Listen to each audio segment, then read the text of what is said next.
La simcha, ce n'est pas le vin et l'alcool. La simcha, c'est ce que j'ai dit tout à l'heure. C'est un sentiment beaucoup plus profond.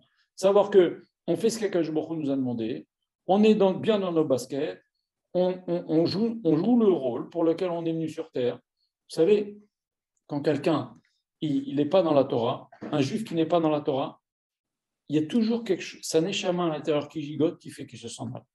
Il n'est pas. Alors il fait, c'est vrai, on peut le voir joyeux parce qu'il a bu, parce qu'il a rigolé, tout ce que vous voulez. Mais au fond de lui, il est mal. Il y a quelque chose qui est mal. Pourquoi? Parce qu'il n'est pas dans son rôle. Vous comprenez? Et ça, c'est important.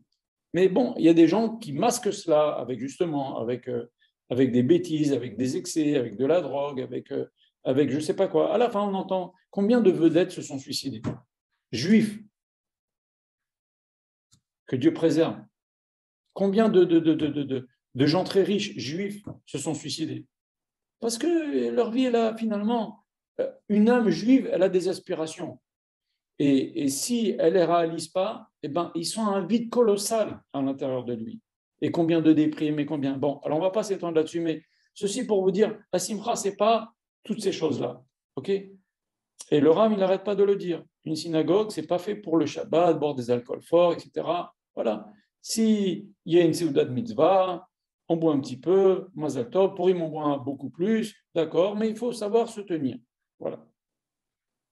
Rester dans la simcha d'être content qu'on est dans le chemin d'Akadosh Baruch Hu et le chemin qu'Akadosh Baruch Hu attend de nous. Voilà. Et regardez, ce qu'on avait dit ça dans le cours, lorsque Yaakov a pris la bracha de Esav, il est marqué que quand Esav est rentré, Yitzhak a vu qu'il a donné la bracha à Yaakov et il a vu la vraie valeur de Esav. Les Chachamim nous disent il a eu une peur la Torah nous dit que Yitzhak a eu une peur extraordinaire quand Esav est rentré. Alors Esav est rentré tous les jours chez lui. Tous les jours, Esav venait le voir, il honorait son père, il mettait des beaux habits, etc.